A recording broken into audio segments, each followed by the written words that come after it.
So I'm chatting to the Britain's Got Talent finalist, big man Nabil. And it's already, I'll tell you a funny story, guys. Yeah. So I've known Nabil for, I don't even know how long, but it's been, I can say Nabil's probably seen me grow up. He's seen me grow up from like a young person and a much younger person. Now I'm a big man now. I hope, well, I like to think anyway.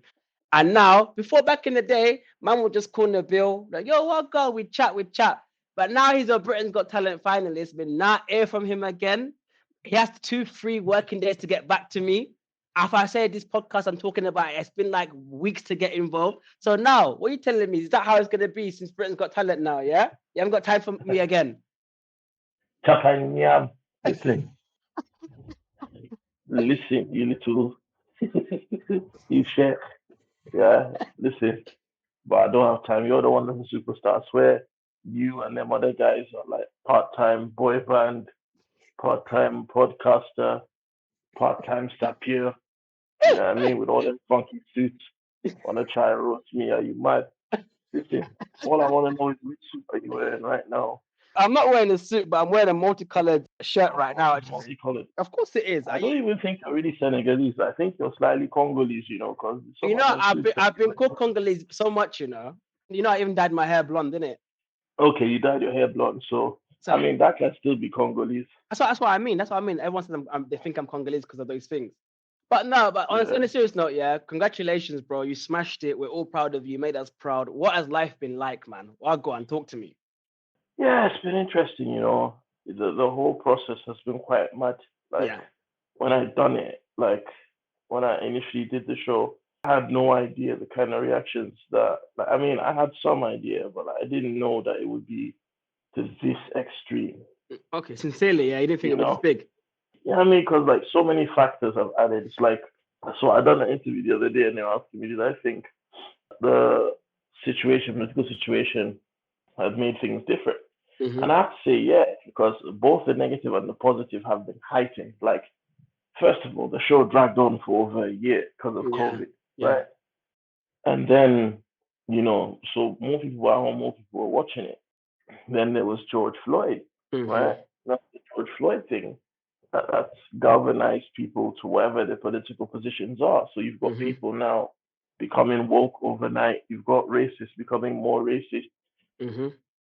I couldn't have known all of this stuff would happen the year that I'm doing Britain's Got Talent.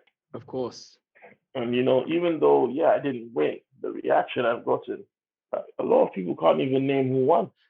Let's be honest, we can't. I spoke to someone yesterday about this actually. I said we don't even know who won, but we know Nabil. Do you know what I You mean? know, But it's and it's interesting. like in a way, Yeah. I kind of feel like it worked out better for me that I didn't. I think, but the thing is, you see a lot of time of these shows that you find that the person who hasn't won is the person that does probably the best on these shows. I mean, Yeah, but let's talk about your set and stuff. For those who haven't seen it, I recommend everyone go to YouTube or Twitter and type in Britain's Got Talent at Nabil and watch his amazing semi-final. Well, no, the golden buzzer to semi-final to final, which he smashed all of them. Like, it's talk me mad, through it. Like I've got that much, yeah. Yeah, no, but how, like, talk me through the process of your creative process of making a set, and how did you want to be this daring or just what you normally do anyway? I mean, this is what I normally do anyway. I'm that kind of comic. Like Yeah, I grew up old school watching Richard Pryor, yeah. Eddie Murphy, Dave Chappelle. Some of your viewers, because I know you're quite young in it, so some of Mhm. your viewers probably don't even know that Eddie Murphy did comedy. But Come on, respect us small. Me, I know Eddie Murphy Delirious, Eddie Murphy yeah, but Raw. that's because you're flipping, you're adventurous. But most of your like, how I know your generation is finished. How? They tried to cancel Dave Chappelle. I know this I can't lie. I'll be honest with you, yeah. That annoyed me so much. And I thought to myself, the generation that grew up on South Park, how are we so soft? We I don't grew up even on think a you hot. guys grew up on proper South Park. I think you guys caught like the current South Park isn't as bad as the original No, but stuff that was out. I'm born 93. My earliest Wow, do you know memories. how mad that is to me? Why? Do 93. you So remember how old does that 93? make you? How old does that make I'm you? 12 26, 26. or 26? So I'm thinking, yeah, I'm 26. So my earliest memories now. I remember the turn of the millennium. Millennium Dome in London was made, which is now the Mm, O2 Arena. I remember a time mm, without internet and social media. I'm not that flipping young, yeah. But like, mm. but you're right. You're right. The Dave Chappelle thing was actually interesting to me because I thought to myself Yeah, like, like people. Yeah, yeah. It was no, crazy. sorry, yeah, it's crazy. I thought, come on, man. Those who know anything about Dave Chappelle, he's always been that daring comic. And I'll be honest with you, bro. I don't know how you feel about time because we're talking about. I don't want to go on to make it too political about freedom of speech, but I do Mm. think that comedy should be sacrosanct. You know. I think comedy is the last frontier. And I think comedy should be like you can say what you want almost personally. Yeah, I mean, they're trying to take that away from us too, man. They're Hmm. trying to take that away from us. Like, you see how many complaints these people sent in for me? It's Yeah, like, exactly. come on. We've got a whole prime minister that's calling people letterboxes and talking about Pickaninnies. water, Pickaninny's watermelon smile, and these people voted him in. But a guy Exactly. saying that Boris Johnson, so a guy saying that what was that? What was that guy? That Winston Churchill is black. That's what's gonna make you upset. Like really, really untrue. They should just tell the truth. It's not what I said that makes them upset. It's my existence. Exactly. Just make it plain. Exactly. I could have gone on there and signed Rule Britannia, and they'd still be offended by it. Exactly. That's all it Exactly. is, No, it's funny, and I feel like it's just this thing of a lot of people, which you call them the gammons, yeah. I yeah, have Gamanati. gammon. Well, they have this thing of like they have this it's almost coming to terms with the world is changing around them Yeah, and they cannot come to terms with it. Sorry, bro. There's yeah. a bit of movement with the microphone. I think it is or background noise. Sorry, that's just my couch. Oh, okay, I cool, mean, cool, cool, cool, cool, cool, sofa. cool. That's It's your like Smith it's sofa. just sofa. No, Yeah, it's cool, it's cool, it's I cool. say But couch in it, but it offends my wife because no, but as I was saying, yeah, it's like I think a lot of people who use nice, quite infamously or quite aptly call them the gammons. They have this thing of like they're very not used to, or that they're unwilling to get used to what the world has become. So, for yeah. example, I spoke to Baroness Vasi not too long ago, and she said that she meets up with a lot of these people who send their hate mail like hate like and Wow. like she meets up with people like oh, we're gonna all this kind of stuff and she gets a lot of hate mail. She goes, when I'm feeling brave I meet up with them, and she goes, all the time it's the same thing. I take them out for coffee. It's like, I'm not a race, it's just that the world's not like black people just don't know their place anymore. You know what's Yeah, funny, right? These people, like you look at these guys, right? These people, they're not the British. They're not even the descendants of the ones that came out and colonized people. They were exactly, used as cannon fodder, right? In the exactly. olden days, the upper classes used to send these people to go and work on the fields. They would send them out to war, and then whenever there was like a famine or a plague, they let them, kind of like what's happening now. When there's a famine Mm-hmm. or a plague, they let them die. But Mm-hmm. because these guys have created whiteness, you see, they're so smart. They've created a concept of whiteness. So you've got an underclass that, if you look at it in terms of attributes, they're Yeah, even beneath us. They're not as educated as we are. They're not yeah. as well traveled. They're not as healthy. They have nothing going for them. The only thing they have that they can hold on to is their whiteness. And So they true. know it. So when they see someone like me on TV and they know that, oh, this is benefiting him, it Mm-hmm. upsets them because the only, at least when we all poor, we're all broke, at least then they're superior to us. But when we start to get a platform, when we start to get our own things, our own foothold in establishments, it really upsets them. Think about it. The Mm-hmm. thing that annoys them the most of the time, the thing that annoys low level racists the most is not even our opinions. It's Yeah. economic things. That's why they always attribute it. It's what? So I said that again. It's economic factors. That's why you always see them attribute our existence to taking away either benefits or jobs or houses because they don't Deep. have the ability to get these things for themselves. Why? Because the upper class has suppressed them. It's made them less intelligent, made them less No, educated. it's absolutely true. I mean, Akala chucked is on a brilliant point where he says that Mm. now it's the whole thing of like, how can there be institutionalized race when when working class white boys are doing the worst? Oh, Yeah, but then that thing I, is, I, so I've got a Karen. joke about that. Oh, really? I say someone asked me, "Oh, how can white privilege exist when I'm white and I'm poor too?" And to that, I always respond, that's because even with a head start, you didn't run fast enough. So it's like, and this concept of divide and conquer, they've done it here with the class Yeah. system, and they make the working class fight, and then the middle class, they make them fight over right wing and left wing Mm-hmm. politics. That's what they do. But the upper echelon of society are beyond even left and right wing. They're just there for Exactly. economy. They're just there to rule. Exactly. The lower middle class people are the ones that feel. That's why, like, even the left wing is, forget about right wing for a second. Even left wingers are kind of dumb. Like, I remember recently on Twitter, I said something like, I expressed some anger about what's going to happen in my community because of the second Yeah. lockdown. I've got family members that have had to close down businesses they've been running for 17 Wow. years. That's it. And they've never made a bad investment or a mistake with their investment or whatever. They're not. They're good with money, but because of what's happening, people are having to close down businesses. Now, if that's happening to them and they're wondering how they're going to eat, Mm-hmm. what about people that live from hand to mouth? What about lower level working class people? What are they supposed to It's do? true. And it's like, do you have any suggestions then? Would you be safe, like some white feminist Guardian reading type person? Yeah, well, do you have any suggestions? Yeah, would you be saying that if it wasn't all people dying?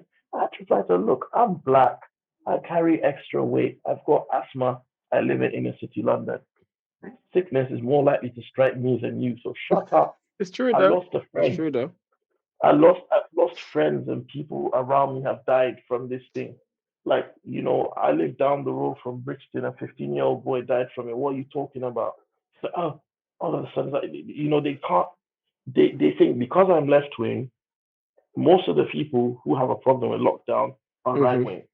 So if somebody says something about lockdown, automatically that makes them an EDL supporter. I'm like, just shut up for a second and look at the practicality of what I'm Mm-hmm. saying. And this level of brainwashing exists even in the Muslim community. And it's the same thing Yep. Yep. where you have people who are colonized by the same people that colonized us. But because they've been made to feel that they're better than us, again, because of the color of their skin, they will fight us when we're trying to fight the establishment. Look, now you see so many of these scholars, so many of these Muslim persons saying, oh, if you insult the blacks, it's racist. If you insult the Yeah. Jews, it's anti Semitic. Yep. But when you insult the Muslim, and they forget that the only continent on earth that's majority Muslim is Africa. what? Africa, where black people are manufactured by and large. Mm-hmm. They forget that the people who spread Islam across the West, it wasn't no Arabs, it wasn't no Asians, it wasn't no Pakistanis flying to America and giving down. It was black people that spread Islam in the West first. Yep. It was black people that normalized Islam in the 100%. media. Black, and if it wasn't for black people sacrifices in these people don't even learn history because they come here and they have relatively, like for example, the Kashmiri community here in the UK was brought in to work in Yeah. factories. They were brought in to work. We were brought in as slaves. You see the Mm. difference? So they don't even bother to look up our plight. Like they don't know, for example, how the Immigration Act was signed in America. They don't know what black people had to do for them to be able to be in the Caribbean. They Mm. don't know about Dutty Bookman, Nani, Kujo.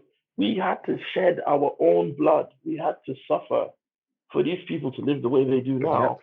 And then they still come in and talk about our struggles as if white people just give us stuff. I remember one guy telling me that the reason there's no Asians in football teams is because of racism, and that black people got through boxing because white people gave it to them.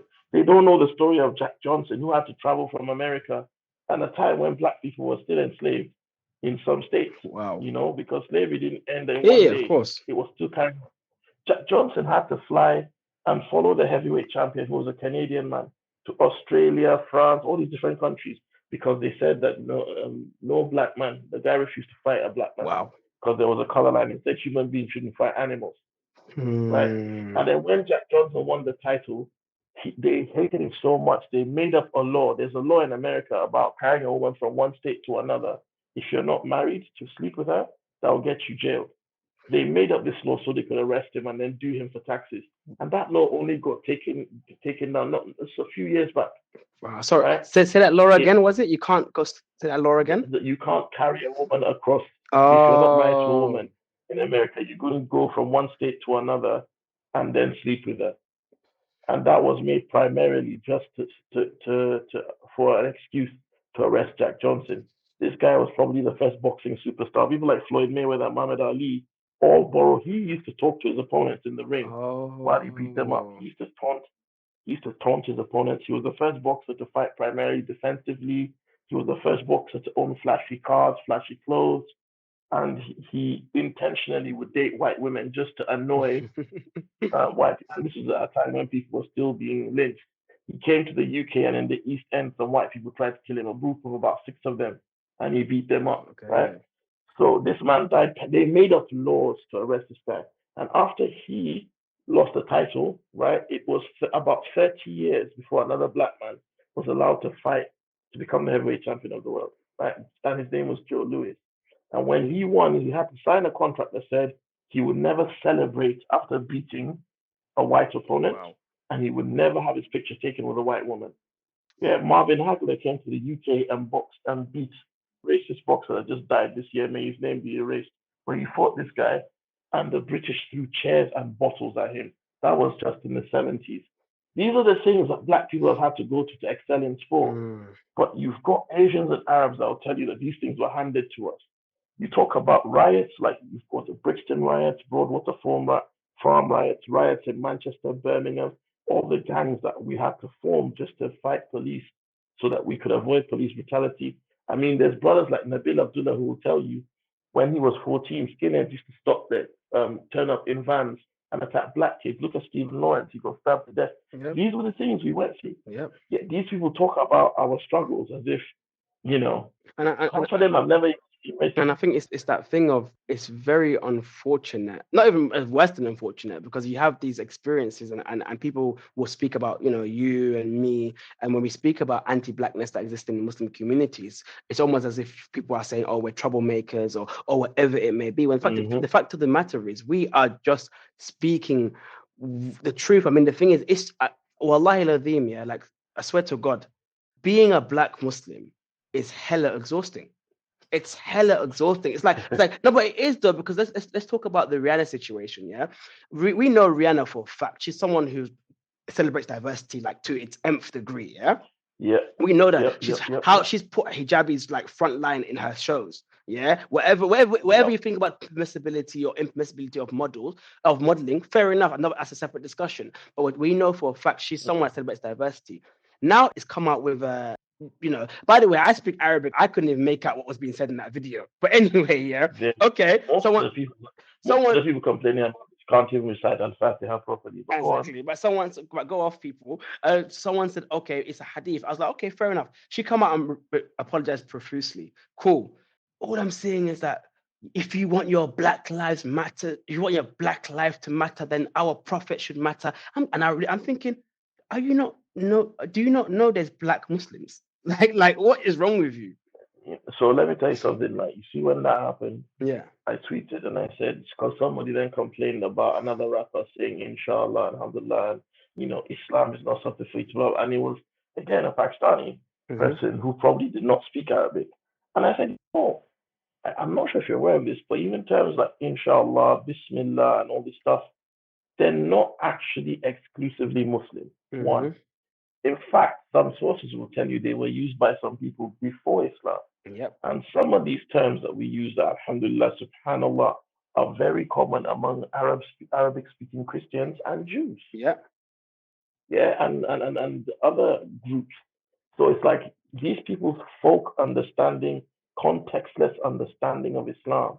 And the thing is, now this is what frustrates me. So I said this to this woman on Twitter. It's like, I think you should do your research. I posted articles. I was like, you mean what, like this? Before you tell people to do research, maybe you should do yours. And she's like, listen, yeah, Arabic, all I know, like Muslims say that word. And then some guy who's like a raver, LGBT activist, not even a Muslim, said, yeah, actually, it's true. Jews use this term as well in countries like Yemen and so. It's like, oh, I never knew that. I'm like, it's funny how me, a Muslim, is telling me this and you're not listening. Mm-hmm. But this guy, a non-Muslim, comes and tells you this, and all of a sudden you're listening. But it shows you that. I remember I was in Morocco with family, and somebody was making fun of Hindus for drinking cow pee Mm-hmm. or something of that nature. And I said, it's actually a sunnah to use a small amount of camel pee and mix with the milk to take as medicine. And this person didn't believe me. I don't believe you. Like constantly, when you're a black Muslim, even when you have knowledge, people doubt it. Mm-hmm. As people think that us black Muslims are in the public eye, people like myself and yourself, people will still try and challenge. Like a lot of people probably still haven't figured out that all this time you spent in Egypt, maybe, just maybe, you speak Arabic. It's true. People will see someone like me and assume that I'm not practicing Yeah. because I don't wear a Salafi style white coat Michael Jackson jump up trousers. You know, like, It's true. That and is true. But I and wanna, what? Karen, yeah. Even in the hierarchy, they prefer the black reverts because they feel some kind of ownership over them. You Mm-hmm. see, Muslims like me and you that come from an African heritage, and Yep. I'm not saying we're better, but because our Islam is independent of them, we didn't go to a Arab or Asian masjid to become a Muslim. You Yeah. just Muslim. There's a certain kind of hatred they reserve for us. It's It's that a thing. distinct, It's that thing of not being able to assert domination, isn't it? It's like we understand yeah, that our religious interpretation doesn't come through this lens. So that 100%. But I don't want to dwell too much on the Islamic stuff for now, because this is our life work that we've been doing, and we will continue to do so. But I want to talk about yes. you a bit more in the public, because you're big fish now. But on specifically, talk to me about your relationship with comedy in terms of, like, do you believe comedy should be sacrosanct, and reflect that into the guy who made the joke about Christchurch. Listen, so my golden rule for comedy is this: you punch up, not down, right? Okay. So comedy has always existed in different cultures, in different forms. So, like, for Mm-hmm. example, you and I are both West African, and the culture of griots exists, Yeah, agree. right? The traveling poets and Mm-hmm. soup, they would go to different places, they knew different languages, they sing songs. Most traditional griot songs have an element of humor in them, do they not? Or Yes. you look at the poets of Asia like Rumi, Hafiz, Kabir, and so on. Again, there was actually a humorous element to their writing that's lost in language now. Yeah. And again, they would satirize the kings. Yeah. They would mock the tyrants. The same thing with the bards of Europe. You look at someone like William Shakespeare, Geoffrey Chaucer.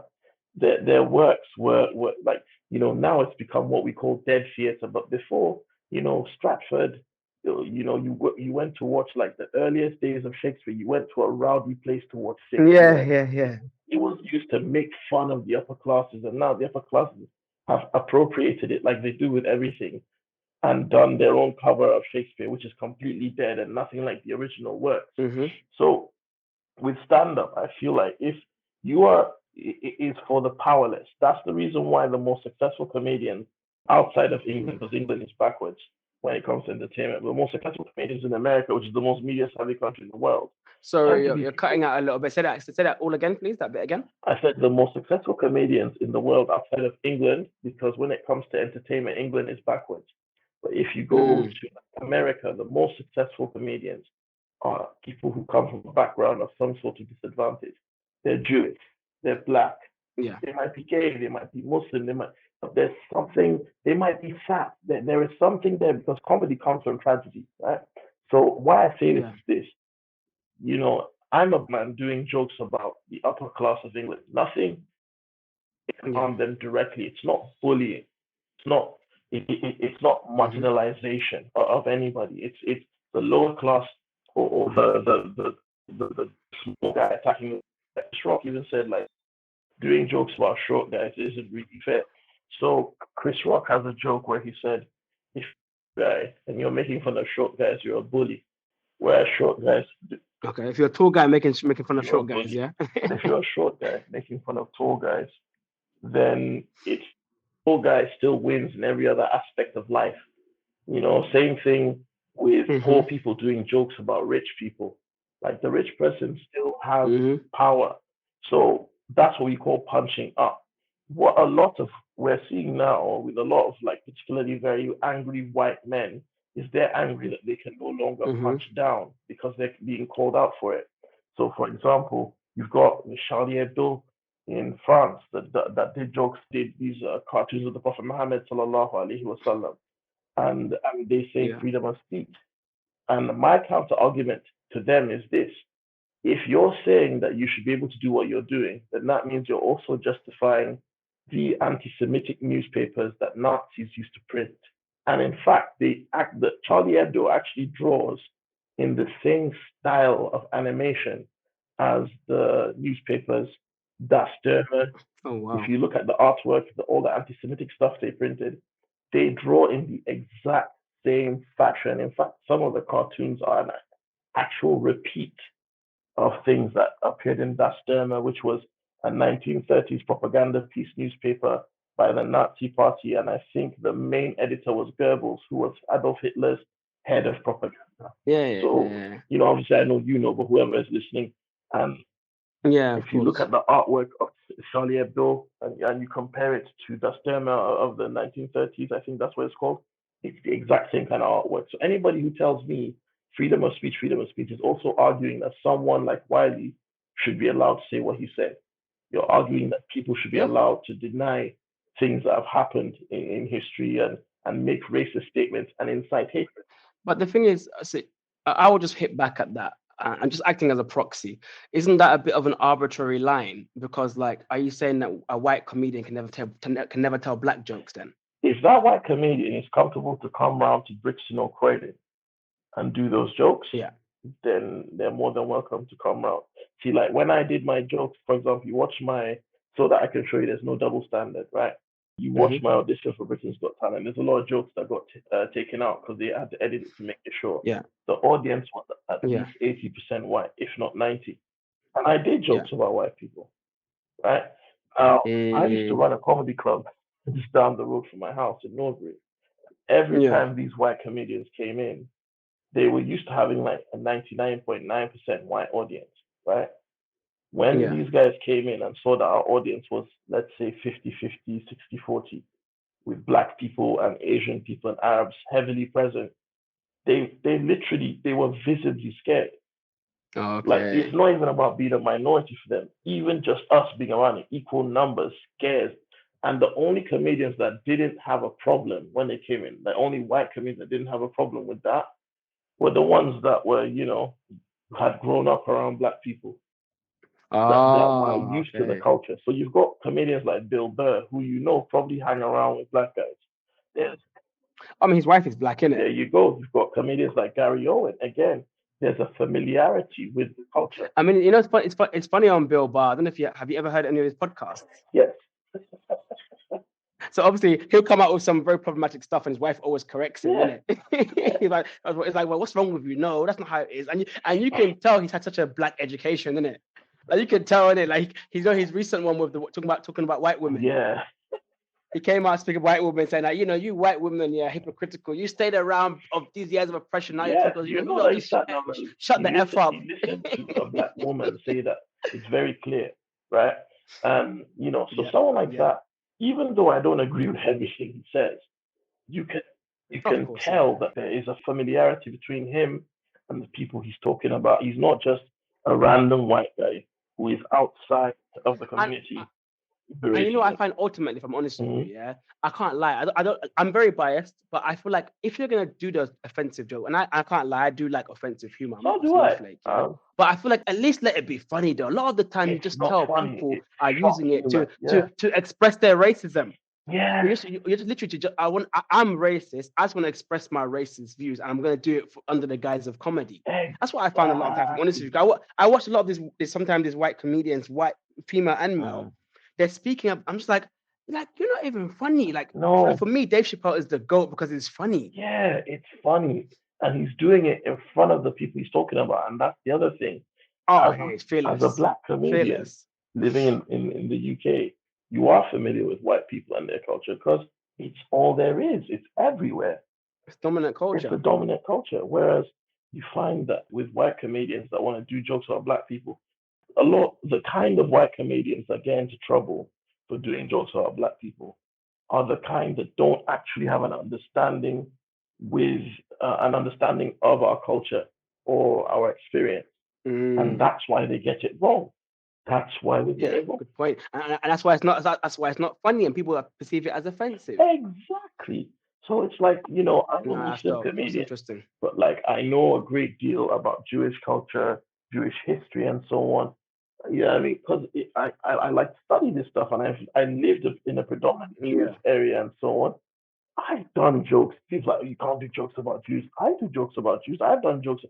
How about this? I'm signed to a Jewish-owned management company, and one of my Okay, manager's interesting. favorite jokes that I've done was a joke about Jews. So it's like Oh you can wow. do these things with nuance. The same way, for example, Mm-hmm. I've done jokes about, I performed on Sunday in front of almost 100% Indian crowd. And I did Yeah. jokes about them. Those were their favorite jokes because they know that one, I was speaking their language.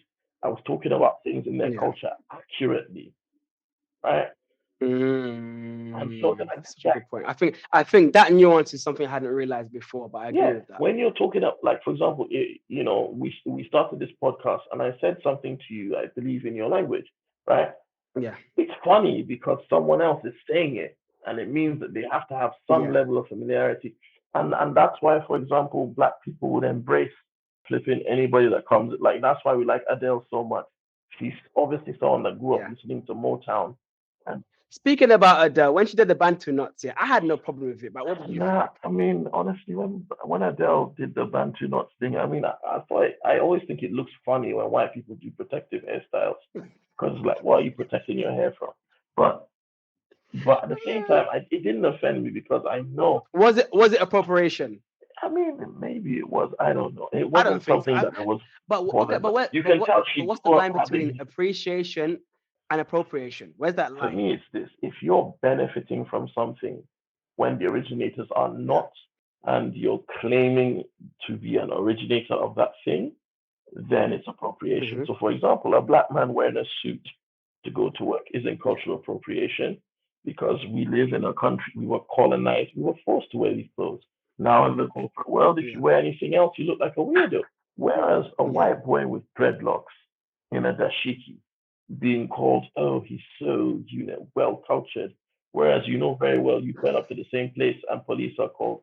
That is appropriation.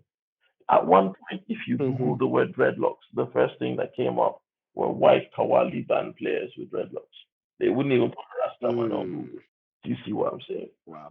Appropriation is Okay. thick lips being ugly when it's a black person, but then when it's a white person Yeah. that's injected, I think what I've always said, I have no issue with appreciating other cultures, and I like wearing other people's clothing sometimes, and I will do that. If I go to Japan, man's gonna put on those Japanese clothes. I think they look sick, yeah, and you know me. You said you started this by saying with my funky fashion anyway. You know I'm very explorative in my fashion that's a anyway. word.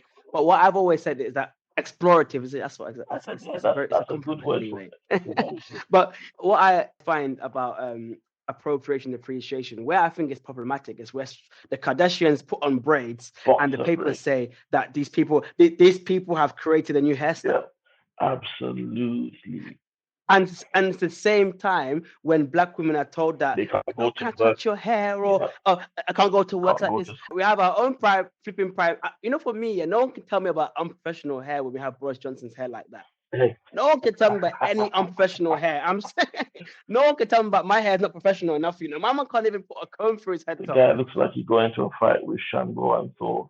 Just before he came out, I'm like, I don't, but it's part of persona. But Yeah. moving on, talk to me about your BGT experience, bro. What's like? Talk to me Oh through it, man, man. it was crazy. So in the lead up to it, there was a lot of And the real question, I don't want to get you in trouble. Sorry. How did you not hug my people? I'm sorry, man, but people are gonna ask me this. How did you not hug Alicia Dixon? you're gonna ask me that while my wife's sitting down right next to me. Okay. The reality is this, man.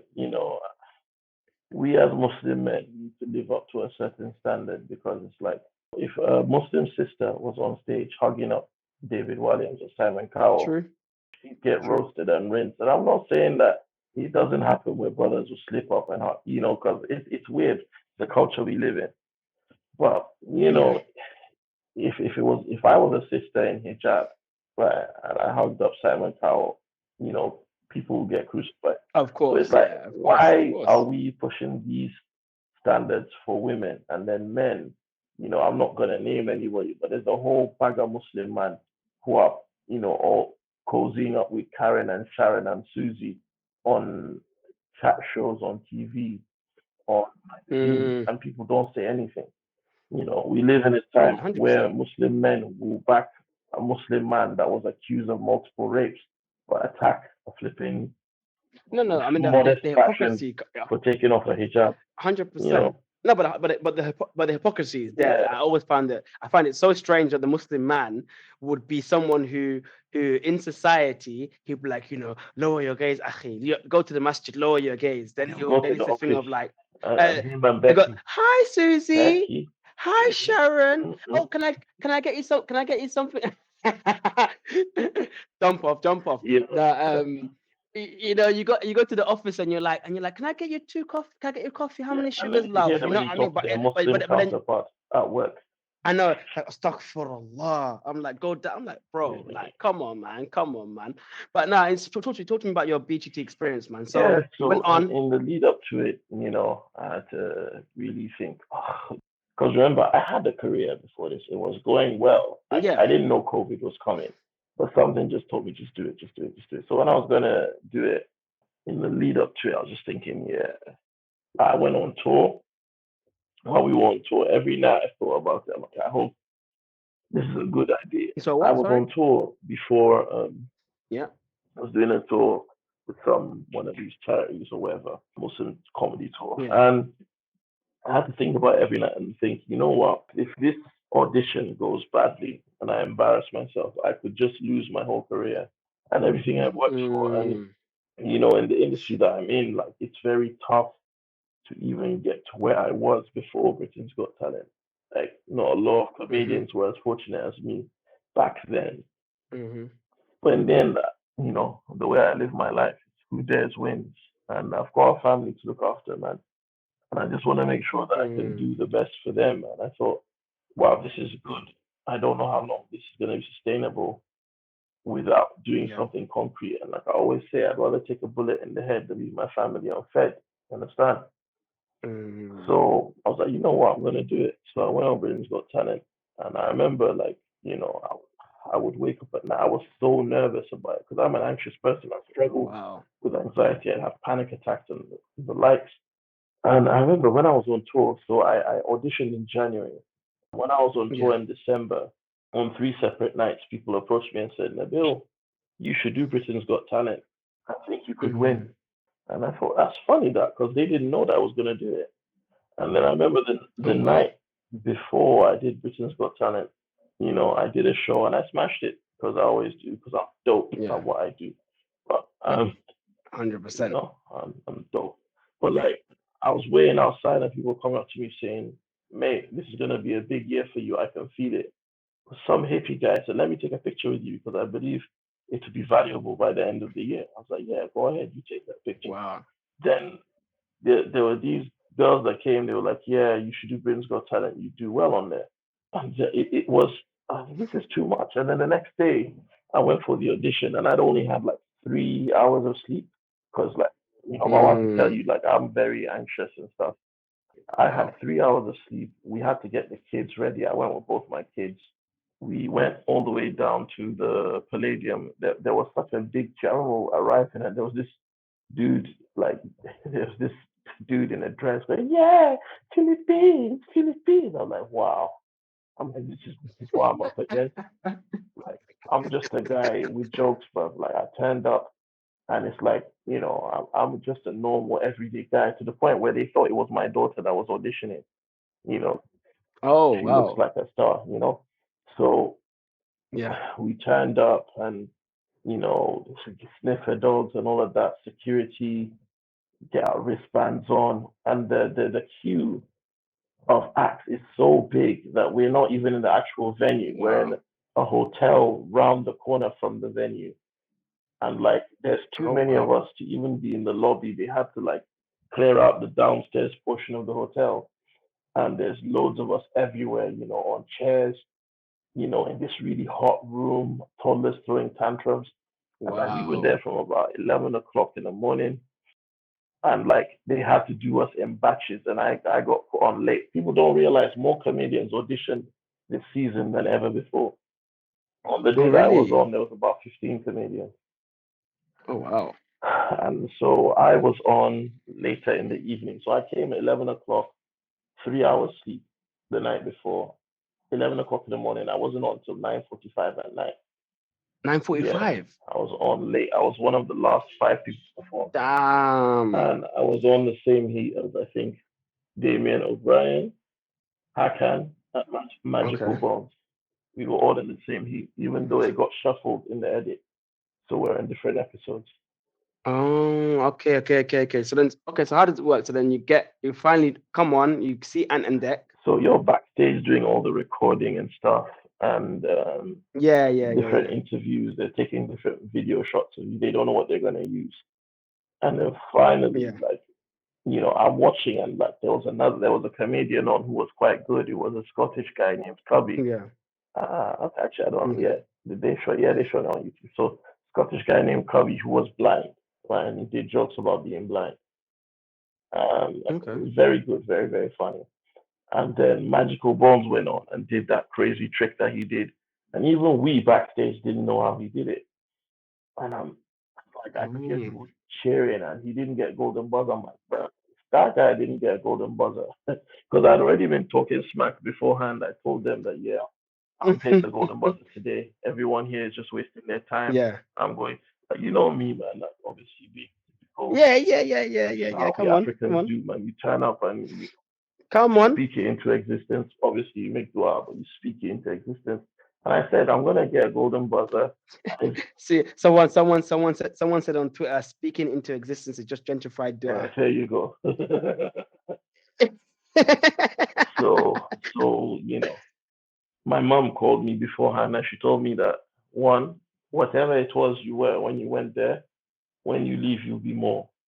And two, when you step on stage, no matter what fear you had before, something will enter you. African moms For and they sure. do.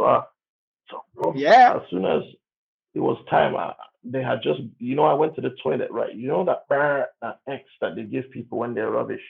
Yeah. That thing is so Yeah. powerful, it vibrates the venue, the entire palladium. Oh Like wow. I went to the toilet and there was and the toilet shook. The whole bathroom shook. I Oh thought there wow. was like an earthquake. You understand? Then finally, it Oh was wow. my turn after they just buzzed off some crazy woman with like dolls or something. And David Williams was like in a bad mood. And the thing is, earlier in the day when I Mm. was coming in, so David Williams was like wearing a dress and a wig and stuff. And I saw him and I stared at him like, what? Because he's like 6'4", bro. In real life, he's 6'4", Oh and he's like wow. big. He's a big guy. And then he was wearing heels, so he was even taller. And he had like a wig and makeup and a dress. I'm like, what the hell is going on? It took me a while to figure out that it was David. And obviously, naturally, when I don't smile, I've got a screw face. So me and him met eyes Yeah. and we were just screwing each other. And I'm like, why is this person looking at me? And I only realized, oh crap, that was David Williams. That's it. So in the end, it was time to go on stage. And then they talked to me and they're like, are you ready? I'm like, yeah, I'm ready. I went on, introduced myself, and like, when I came on, I remember David Williams saying, you better be good after what was just on stage, man. He Oh was not crap. in a good mood at all. And I said my name, where I was from, and they asked, I forgot to mention I was a stand-up comedian as well, so I had to say it as I started my set. Okay. Yeah. And like as soon as like I just so when I stepped on stage, I felt something like a vibration in me, bro. No exaggeration. Like I could Mm. just feel it build, and all the anxiety and stuff I had, I just let it just went. As soon as I started getting into my Wow. set, I'm performing. The first joke I told, like thunderous applause, and I was on stage. I did about maybe 7 or 8 minutes, and I got like three standing ovations. Right? You don't see that. You don't Wow. see that on the edit.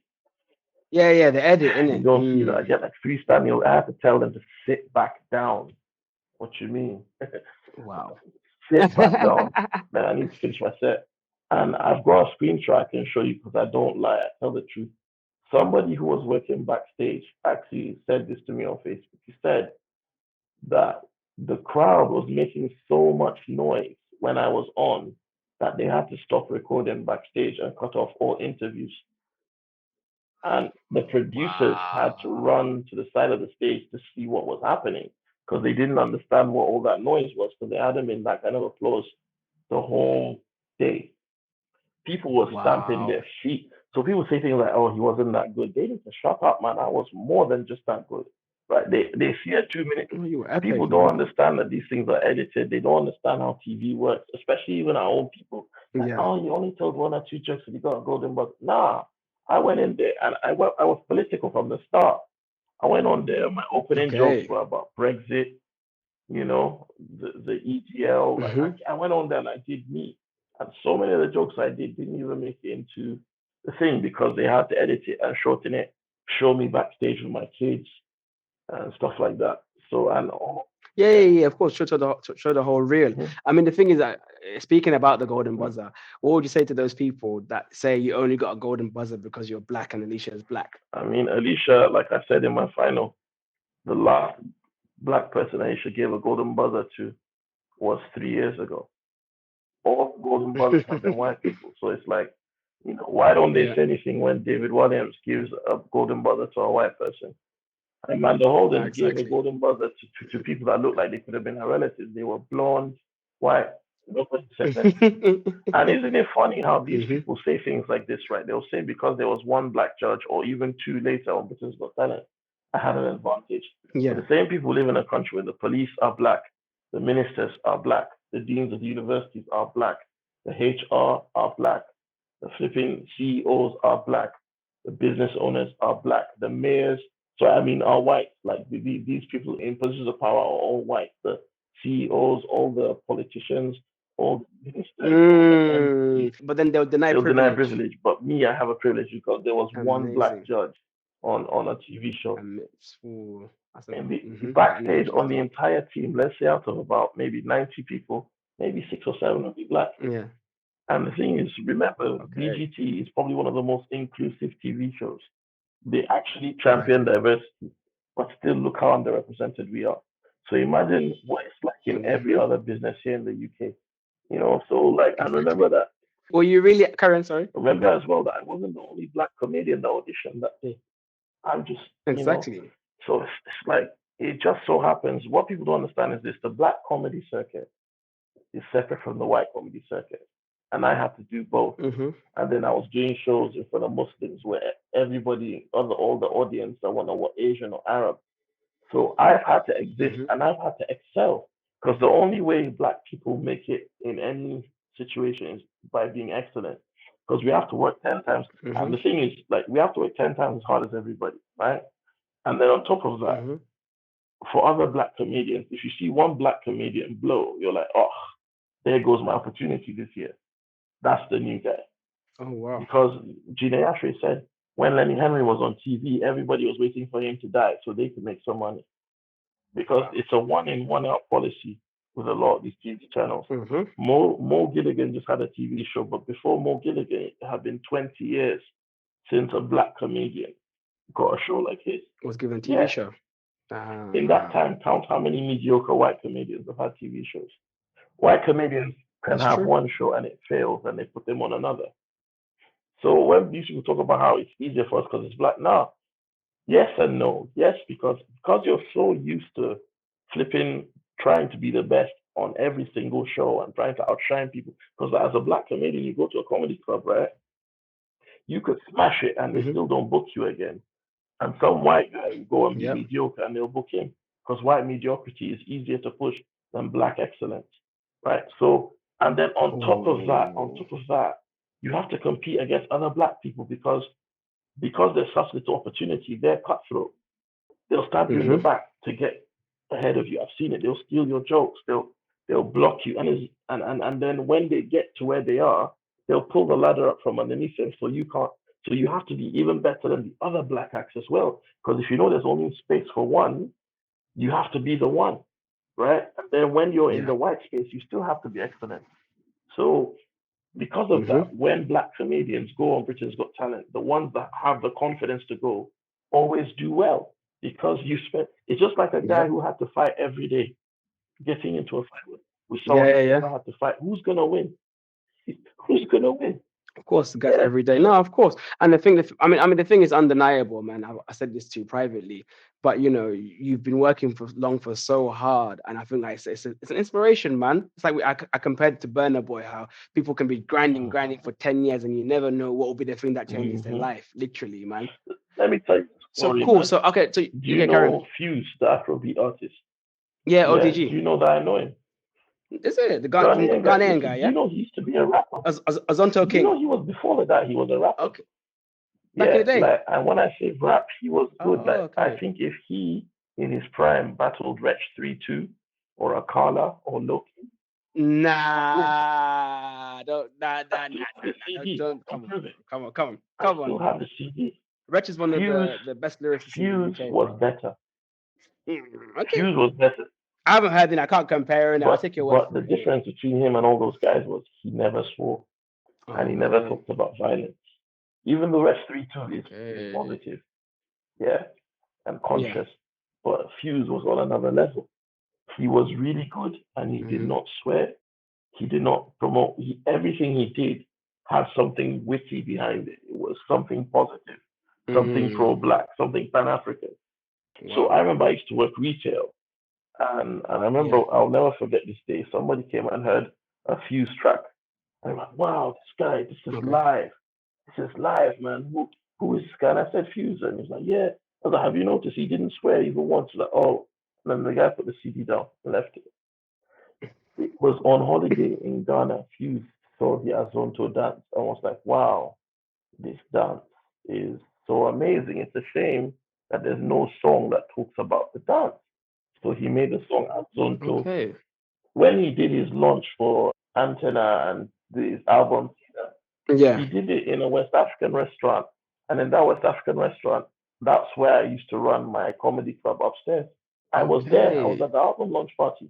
In fact, I'm on the Wow. last CD where he rapped before he switched to Afrobeat. I did the intros. I did the skits. He used Oh. to record the songs in his house, bro, in his room.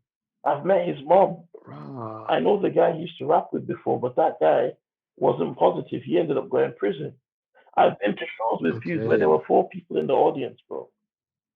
I'm talking about 7, 8 years Damn. ago. My wife knows Fuse. We all know Fuse. Ola knows Fuse.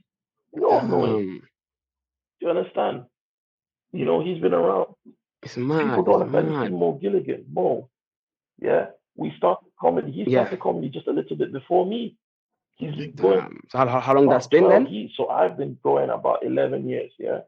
He's been going Yeah. 12. Same thing Damn. with that guy, the thing goes, yeah? Michael Michael Dapper. Dapper. He's been going easily about 9 or 10 years. People Mm-hmm. only know about you when you blow. Then all of a sudden it's overnight. Of course. But they don't see Of the grind. course. Do you really think, like these people think I'm overnight? Do you really think you can do what I did? Like people don't even consider something, right? And this is why I think my roses Mm-hmm. should be given. I should be celebrated. 100%. Listen to my No, but listen I to my think I set. think I think undeniable Listen talent. to my set in the semi-final. Everything I did was Yeah. topical. No Yeah. comedian has ever done that on Britain's Got Talent. Everything I talked about Mm-hmm. was current. Was It was current. written, Was current. around that period of time about what was happening during Yep. that period of time. In my Mm-hmm. semi-final and my final, most comedians go on Britain's Mm-hmm. Got Talent and just do best of. They do all their best. Yep. I took that risk because that's how confident I was. And yeah, sure, I didn't Yep. win. Yes, I came fourth. But the thing is, I was never going to win. They wouldn't. This country would not allow. Yes, Yeah, and they think they're gonna put you in front of the but Queen. it's fine. It's fine. But like this is what I'm saying. Could anybody who was just new to comedy do what I did? Of course not. Of course not. That's where the Of practice course not. comes in. So don't be surprised. You master your craft. Exactly. And it takes years, and it's painful. It's annoying. People will disrespect you. Mm, Even now, I get emails from our own, well, I say our community, but you know who I mean. And they're trying to get me to yeah. come and work for peanuts. And I'm like, are you mad? Like, I've just gotten the most expo. Even before Britain's Got Talent, I wouldn't do that. Some Let alone Islam now. channel tried to contact me and tell me to come do something for some nonsense. And they said, oh, it was exposure. I'm like, I'm on the most watched television show in Great Britain. Like I can't pay my bills and exposure, Yeah, you and it's know. like I had only just gotten the golden buzzer, right? And then they Yeah. contacted me talking about, oh, can I come and do some stupid show for some stupid, and this is after they'd already done something else, and I know maybe it's not the entire channel that's responsible, but somebody on the show, one of the producers from the Islam channel, thought that it would be a smart thing to try and get me to come and do something. Like, you're making me do extra work for less money, right? Or possibly even no money after I've just gotten the biggest possible exposure I could get for my art form. This is the level of You have to ask, expectation. you have to ask, is it crack? Is Is it it crack? crack? You have to ask, Are is they, it crack? smoke, are they smoking garam masala? What is going on with these people? People are contacting me telling me, can I advertise their business? And they're offering me something for less than minimum wage. I'm like, who are these black artists that are agreeing to do this, that makes these people have a Nigerian man? You're coming to a Nigerian man and asking him to work for free. Are you mad? Are you Don't crazy? crack me up, man. That is true. It's But that's true. the It's true. lack of respect. Can't come and kill myself. That's the lack of respect in the art. Like, everybody talks about, and I remember I had a Patreon, right? So I set up a Patreon, and somebody came and told me, "Oh, Yeah. that isn't that begging? Isn't that this? Isn't that that?" And I had to say to him, "Who told you to?" Someone said, "Oh, my friend's a poet, and he said he never set up a Patreon." I said, "Yeah, but does he do this Oh, full time?" so say that again. You cut out. You cut out a little bit. Say that This again. guy You cut told out me a bit. that, Say that "Oh, again. Nabil, you've got a Patreon, and isn't it demeaning? Because, like, my friend, who is a poet, said that he would never lower himself to having a Patreon, right?" And for those who are listening, they don't know, Patreon is like a website you can set up, and people make payments to you to support whatever art you do, right? Now, Yeah. at the end of the day, this COVID, lockdown closed down many venues. I've had to cancel tour shows. Of I course. mean, I don't even want to calculate how much money I've lost this year because of COVID, right? Mm-hmm. But yet, my social media is still entertaining people. People are still watching my Yeah. videos. People are still going to my page to lift spirits. Okay, then I've got a Patreon. I can offer you services online, whatever, Mm-hmm. for a fee. My time is not free. And some idiot Mm-hmm. decides to say that, yeah, this is like begging. I'm like, bro, that your friend that's saying that, what does he do? So he's a poet. I said, okay. Is he a full-time poet? He said, no. I said, then tell him to shut up. See, Mm-hmm. in Mm-hmm. the Muslim circle, people don't even know the difference between an expert and a novice when it comes to art. And then Mm-hmm. they'll say, "Oh, brother, can you come and do this comedy show for us for free?" Because brother flipping Arif or whoever, he's gonna host it, and he said he'll host it for free. Yeah, but he's not a stand-up comedian. He's not a professional. Or, oh, this guy, we booked Yep. this guy to do it for this fee. Yeah, but that guy only ever does crappy charity nights. He's not a real comedian. If you want to book a Yep. professional, the reason you're coming to me, even though you probably inherently don't even like what I talk about, is because I'm so good. You have to come to me. That comes from the Yep. years I've spent perfecting my craft. So, oh, but brother, Mm-hmm. we don't have a budget. These people spend 30 grand on a venue, but then expect acts to come Mm-hmm. in and perform for free. For For £100 £100 or for free. free. One person called me No, years ago. the Yeah, disrespect. someone called me Yeah. years ago, asked me to come to Manchester to do a show. I said, oh, but we'll have chicken. We'll have fine naming food. I said, chicken, I know black people the stereotype we love chicken, yeah, but I'm sorry, not that much. I'm not gonna travel. I can make chicken That's at what home, I and mean. Do obviously you think I got it? There we was see no your food in my story. house. You're exactly, you're amazing cook anyway. We I see your told you stories, about but on on the thing on social media, yeah. Are you one of those people who do you rate the new generation comedians who make it big off just purely make it big off Instagram, or do you feel like a bit like I know your generation always like, oh, you man can't even rap today, man. You man don't even know real music, man. We had like NWA, and we're like, well, rap I mean, changes, isn't it? Like from I'm a fan of Young Thug now, end yeah. of days So I'm before gonna my ask time, you but for all you young thug listening, flipping and yeah, androgynous. Young Thug is one of the best I think right now, right now. But anyway, we can forget about Young new thug gen. is Yeah, I one of do the like best right Kendrick. now. I do like I'm sorry, but I your do brother. like Kendrick and J Cole. Okay, fine. That's all. Okay, if you like that, then fine. And Case closed. I've seen J Cole live, man. I'm saying that there is that. I've not listened to them. I can appreciate Young Thug, but my point, tying it back in, is there like this thing of like, What oh, in I had to comedy? struggle to get my Is there that yeah, no, snobbery in from comedy? your angle. No, from For you me, though, your personal so opinion. this is my Are you opinion. saying that I had to struggle? Yeah, I This had is to my struggle. opinion, Oh my God, and it's again, this is a very nuanced discussion. So first, like speak about Munya. You know Munya Chihuahua. yeah, but he's brilliant. But this is what I'm gonna say. There's a Yeah, difference between what he does and what I do, yeah. right? So this is the thing. People just see somebody being funny online, and then ah ha ha, I you should do think it's that. all the Yeah, same. I can guarantee you right now, Munya Chawawa cannot do stand up because he's never done it before. Yeah, I wouldn't be surprised. What Yeah. he does, I can't do. Well, I don't know if I can, but what he does is its own art form. That's sketch acting. That's musical, right? Mm, What Mo the comedian does, what Mo is a stand-up comic as well, but he does characters. yeah. That's different. And most of these guys that are Mm, blowing off of doing these things have a background in something. Munya probably studied drama or something. He's probably a trained mm-hmm. actor. And if he does that naturally, then again, more that stuff takes practice. He didn't wake up one morning able to do what he's doing. He's got musical talent. He's Yeah. got writing ability. That is a separate skill set from, say, stand up comedy. So when I see somebody, what I don't like is people that blow from just talking into their phone and saying something dumb or like pranking people and stuff Mm-hmm. like that. To me, that's just coonery and idiocy, right? And you'll notice the guys that Mm-hmm. have that, it, after a while, you forget about them. After 100%. a while.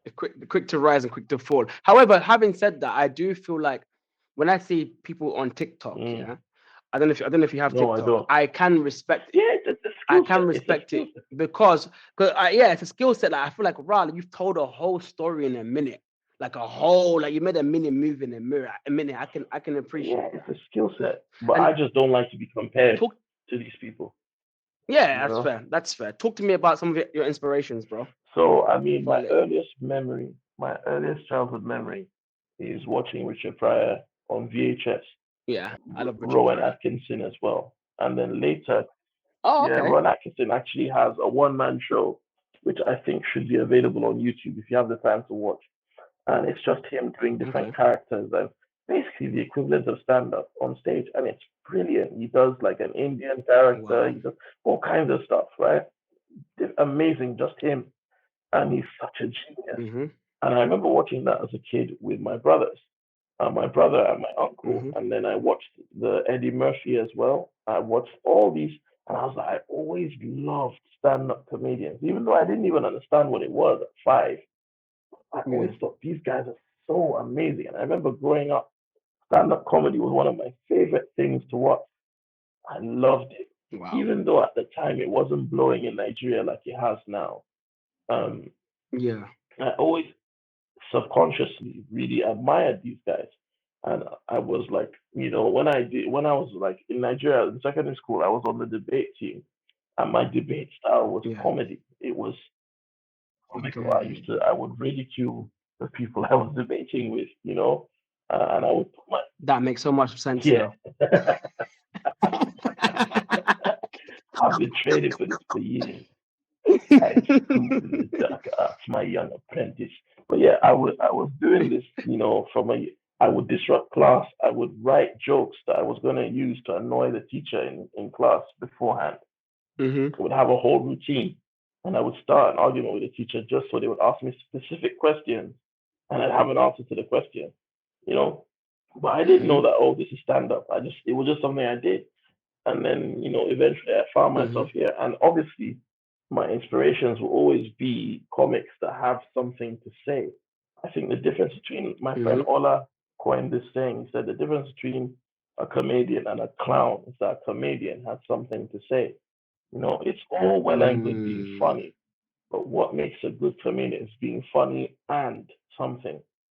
Many comedians will be It's millionaires, true. right? That's a given, and they'll just be funny. Yeah. But the people who will go Yeah. down in history and will be remembered for what they do will be the comedians who are funny and intelligent, funny and insightful, funny and or there has to be an Mm-hmm. and.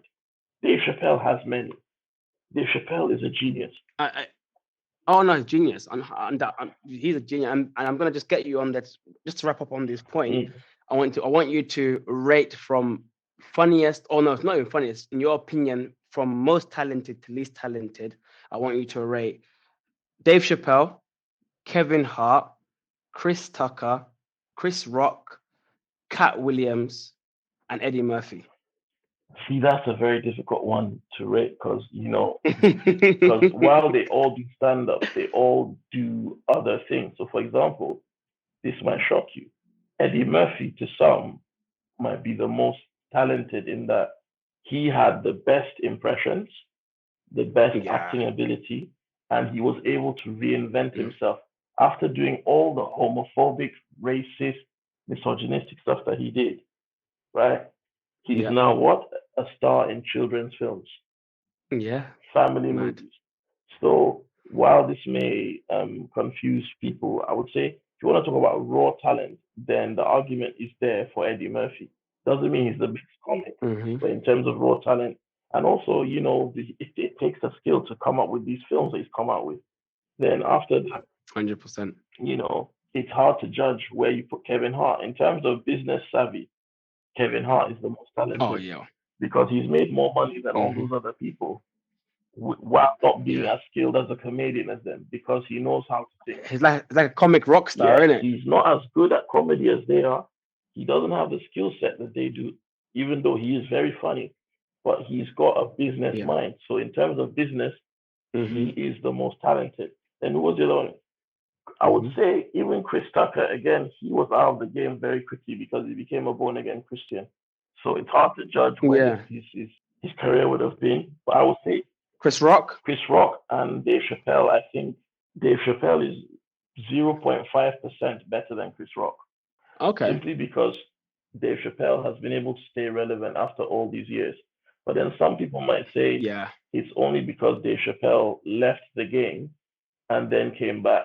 So there's more hype around him because his last special that you see, his Mm. first two specials he did as in a comeback after leaving the Chappelle show. Whereas while he was gone, True. Chris Rock was True. active. So actually, I would say him and Chris Rock, Mm-hmm. in terms of comedy, writing, and whatnot, they're equal.